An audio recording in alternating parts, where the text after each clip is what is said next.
शहर में नियम कायदों को धत्ता बताकर अवैध रूप से वाटर पार्क चल रहे हैं, जिनमें सुरक्षा के इंतजाम नहीं है। वाटर पार्क के बाहर रेट लिस्ट तक नहीं है, मनमानी रेट वसूल रहे हैं। सुरक्षा के इंतजाम नहीं होने के कारण 12 साल का बच्चा दुर्घटना का शिकार हो गया।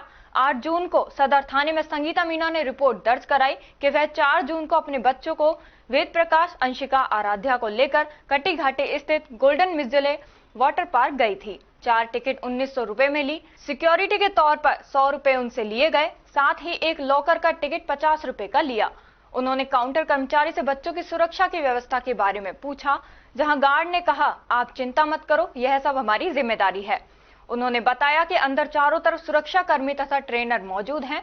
मैं बच्चों को स्विमिंग पूल में स्नान के लिए लेकर गई। स्विमिंग पूल में जरूरत से ज्यादा भीड़ थी। स्टाफ से बच्चों की सुरक्षा के लिए ट्यूब उपलब्ध कराने को कहा। कर्मचारी ने कहा, आप चिंता मत करो, जिम्मेदारी हमारी है। कुछ देर बाद उनका बेटा वेद प्रकाश स्लाइडिंग पूल से नीचे आते ही एक अन्य व्यक्ति भी उसी स्लाइड पर लापरवाही से स्लाइड करता हुआ वेद प्रकाश पर आ गिरा। मेरी छोटी बेटी आराध्या का ध्यान रख रही थी। पुत्र वेद प्रकाश का मुंह खून से भरा हुआ था। वेद प्रकाश के जबड़ा व नाक पर गंभीर चोटें आई तथा ऊपर के दांत पूरी तरह अंदर मसूड़ों में धंस गए। बेटे को संभाला और स्टाफ से बार बार विनती की कि किसी प्रकार मेरे बच्चे के खून को रुकवाने के लिए दवाई लगा दो। मौजूद लेडीज ने कहा कि यहाँ पर प्राथमिक उपचार के लिए कुछ नहीं है, आप जल्दी से कपड़े चेंज करके अपने बच्चे को ले जाओ और अपना टिकट हमें दे दो। मुझे वहाँ किसी भी प्रकार की कोई मदद नहीं मिली। यदि स्विमिंग पूल में उस समय बच्चों की सुरक्षा के लिए कोई ट्रेनर, गार्ड या कोच मौजूद होता तो इतनी परेशानी नहीं होती। डॉक्टर को दिखाया, अंदर धंसे दांतों को निकाला तथा टांके लगाकर इलाज किया। उसके बाद भी वेद प्रकाश के मुंह से खून बंद नहीं हुए। दूसरे दिन बच्चे को सैटेलाइट हॉस्पिटल खैरतल में भर्ती कर दंत विशेषज्ञों को दिखाया। मैं वाटर पार्क में गया था, वहाँ स्लाइड की। फिर मैं जितने में खड़ा हुआ, एक भैया है और मेरे पैर पे गिरे। फिर मैं स्लाइड पे गिरा और मेरे दांत पे लग गई।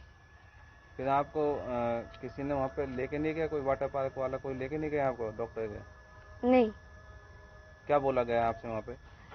कि यहाँ पे फर्स्ट एड रूम में जाओ, और वहाँ कोई फर्स्ट एड रूम नहीं था।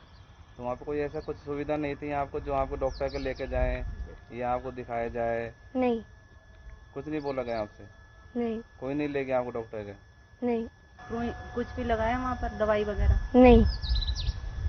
बच्चे के साथ सबसे पहले तो ये बच्चे कई दिन से मेरे जिद कर रहे थे कि मम्मी सारे बच्चे छुट्टियों में वाटर पार्क जा रहे हैं तो हमें भी ले चलो। मैं कई दिन से इनको टाल रही थी, लेकिन फिर मैंने सोचा कि छुट्टियां चल रही हैं, बच्चों को कहाँ तक डालूं। तो मैं यहाँ से अपने घर अम्बेडकर नगर से 2 बजे घर से निकली वाटर पार्क के लिए। लगभग 2:30 बजे मैं वाटर पार्क में पहुँची, गोल्डन मिजल वाटर पार्क में। और वहाँ से मैंने टिकट लिया और बच्चों की सेफ्टी के लिए पूछा कि यहाँ पर बच्चों की सेफ्टी कैसे है, मुझे अंदर जाना चाहिए, मतलब इनके साथ जाना चाहिए या फिर अंदर है सिक्योरिटी। तो सिक्योरिटी गार्ड ने मुझे संतुष्ट करते हुए कहा कि आपको अंदर जाने की कोई ज़रूरत नहीं है, अगर आपको अगर स्विमिंग के लिए जाना है तो आप जा सकती हैं, वरना अंदर सिक्योरिटी की सारी सुविधाएँ हैं। उसके बाद फिर भी मुझे यकीन नहीं हुआ, क्योंकि मेरी छोटी बेटी 5 साल की है। तो फिर मैंने कहा सिर्फ मुझे देखने के लिए अंदर जाने दीजिए। फिर सिक्योरिटी गार्ड ने कहा कि नहीं, आप अंदर नहीं जा सकती हो, और अंदर जाके खड़े होके भी देखना है तो आपके 100 रुपये लगेंगे। फिर मैंने कहा कि जब 100 ही रुपये देने हैं तो इससे अच्छा तो मैं पूरा टिकट लेके ही अंदर चली जाती हूँ, कि कहीं मुझे अंदर पानी में उतरना पड़े तो फिर बाद में दिक्कत हो। इसलिए मैं 500 रुपये का टिकट अपना भी लेकर और तीनों बच्चों का टिकट लेके 1900 रुपये का टिकट लेके मैं अंदर चली गई। किसने मांगा आपसे 100 रुपये? वो टिकट काउंटर पे मुझसे मांगे गए कि छोटी बच्ची का 5 साल की बच्ची का 400 रुपये लगेगा, बाकी ये 10 और 12 साल के बच्चे इनके 500 रुपये फुल टिकट लगेगा। क्या हुआ? उसके उसके बाद मैं अंदर फुल टिकट अपने लेके चली गई, उसके और एक 50 रुपये का लॉकर लेके टिकट अंदर लेके चली गई। उस कुछ टाइम बच्चे आराम से खेलते रहे। उधर 3 तरह के पुल हैं, फाउंटेन और स्लाइडिंग और वेव पुल। वेव पुल में बहुत तेज, मतलब इन बच्चों को कोई ट्यूब वगैरह के लिए भी कोई सुविधा नहीं थी।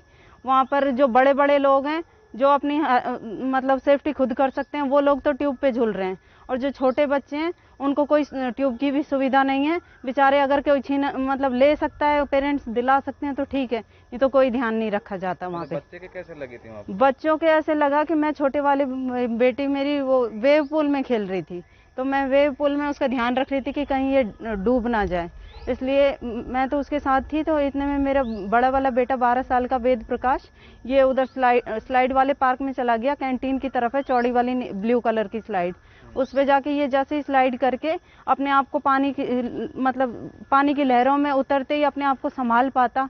इससे पहले ही ऊपर से एक वयस्क व्यक्ति ऊपर से आके उसने भी स्लाइड करते हुए इसके ऊपर आ गिरा।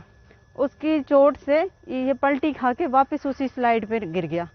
उस स्लाइड पे गिरने से इसके आगे के 3 दांत अंदर चले गए जबड़े के अंदर, और कुछ टूट गए उनमें। क्या समिति द्वारा कोई किसी चीज की राहत मिली आपको? नहीं, वहाँ पर राहत तो बहुत दूर की बात है। अंदर स्विमिंग पूल में भी इतने कम से कम 10-15 उधर स्लाइड है। उस स्लाइड में से भी जैसे ही ऊपर से कोई स्लाइड करके आता है तो नीचे से कोई हटाने वाला भी नहीं है कि ऊपर से कोई स्लाइड करके आ गया तो आगे वाले को हटा दें, ऊपर वाले को छोड़ दिया जाता है और नीचे से कोई हटाने वाला नहीं है। बच्चे के लगी थी लगभग 2 लेडीज को तो मैंने बचाया है कि आगे से हट जाओ, नहीं सिर फूट जाएगा। और उसके बाद भी फिर सिक्योरिटी नाम की सिर्फ खड़े हो वहाँ, सिर्फ बैठे हुए 4-5 बाउंसर बैठा रखे हैं जो सिर्फ अनाउंसमेंट कर रहे हैं। अंदर मतलब कोई ऐसा नहीं है कि अचानक कोई डूब रहा हो तो छलांग मार के कोई बचाने वाला खड़ा हो। स्वयं लेके गए थे या वहाँ के द्वारा डॉक्टर के ले जाए गए बच्चे को? नहीं, वहाँ उनकी तरफ से जैसे ही मतलब मेरे बच्चे की चोट लगी है, मैंने पीछे पलट के देखा तो लोगों की झुंड हो गया था। मैं एकदम से पूछने लगी कि मेरे बच्चे को कैसे लगी, किसने मारा, तो सिक्योरिटी गार्ड तुरंत भीड़ देख के, खून देख के वो उस टाइम पे आके बाउंसर वगैरह आए और उन्होंने बोला मैडम आप तो अपने बच्चे को संभालो, और जिसने भी मारा, जैसे भी ये हादसा हुआ है उसको हम संभालेंगे। तो मुझे भी उस टाइम मुझे कुछ समझ में नहीं आया कि मैं बच्चों का कुछ फोटो खींचूं, कुछ पीछे देखूं। तो मैंने सिर्फ ये सोचा कि मेरे बच्चे को कैसे बचाया जाए, उसके खून कैसे रोके जाए। तो फिर उधर मेरे को बाउंसरों ने मुझे ये बोला, 2 बाउंसर आए थे, उन्होंने बोला कि आप वहाँ फर्स्ट एड रूम में जाइए, आप सब छोड़िए और इसको संभालिए। मैं फर्स्ट एड रूम में मतलब मुझे फर्स्ट एड रूम के नाम पे वहाँ से भेजा गया। भीड़ के सामने जैसे झूठ बोला गया कि मैं फर्स्ट एड रूम में जाऊँ, लेकिन वहाँ कोई फर्स्ट एड नाम का कोई रूम नहीं था। मुझे जहाँ पर स्विमिंग कॉस्ट्यूम दिया जाता है उस रूम में ले जाके कहा, चेयर पे बच्चे को बिठा के, कि मैडम आप कहाँ से आई हैं, और यहाँ पर कोई, मैंने बोला कि कुछ इसको दवाई दे दो, कोई इंजेक्शन दे दो, कुछ खून रोकने के लिए कुछ तो करो। मैं अकेली कैसे करूँ, मैं क्योंकि अकेले आई थी अपने बच्चों को लेके, इसलिए मेरे पास और कुछ मतलब परेशान हो गई थी। तो फिर उन्होंने बोला कि नहीं, यहाँ पर कोई दवाई वगैरह की हमारे पास कोई सुविधा नहीं है और आप यहाँ पर ले जाओ। फिर उन्होंने पूछा कि इसके पापा क्या करते हैं, मैंने कहा इसके पापा डॉक्टर हैं। तो उन्होंने बल्कि मुझे ये कह के वहाँ से भेज दिया कि मैडम आप मुझे टिकट दे दीजिए और इसके पापा डॉक्टर हैं तो वही ठीक कर देंगे। अब मैं आपसे फिर वहाँ से आप डॉक्टर के गए? मैं वहाँ से निकलते मतलब 4:30 के ये हादसा है, और सब बच्चों को चेंज करवा के 5 बज गए थे। तो मैं 5 बजे वहाँ से रवाना हुई और लगभग यहाँ पर 5 बजे Nangli circle Vinayak dental hospital है प्राइवेट, सबसे पहले कि मुझे कहीं लाइन में ना खड़ा होना पड़े, बच्चे का इलाज सबसे पहले हो जाए, इसलिए मैं प्राइवेट हॉस्पिटल में लेके आई। फिर वहाँ पर मैंने प्राथमिक उपचार करवाया बच्चे का, और उसके बाद जो दांत अंदर चले गए, मतलब ये वहाँ पे किसी भी तरीके की वहाँ पे कोई सुविधा नहीं है? नहीं, वहाँ पर मुझे किसी प्रकार का कोई सहयोग नहीं किया गया और सिक्योरिटी के नाम पे बिल्कुल नहीं है। मैं औरों को भी ये सलाह देना चाहूँगी कि ऐसे मतलब लोग जाएं तो अपनी रिस्क पे जाएं, वहाँ पर अंदर सिक्योरिटी के नाम पे कुछ नहीं है।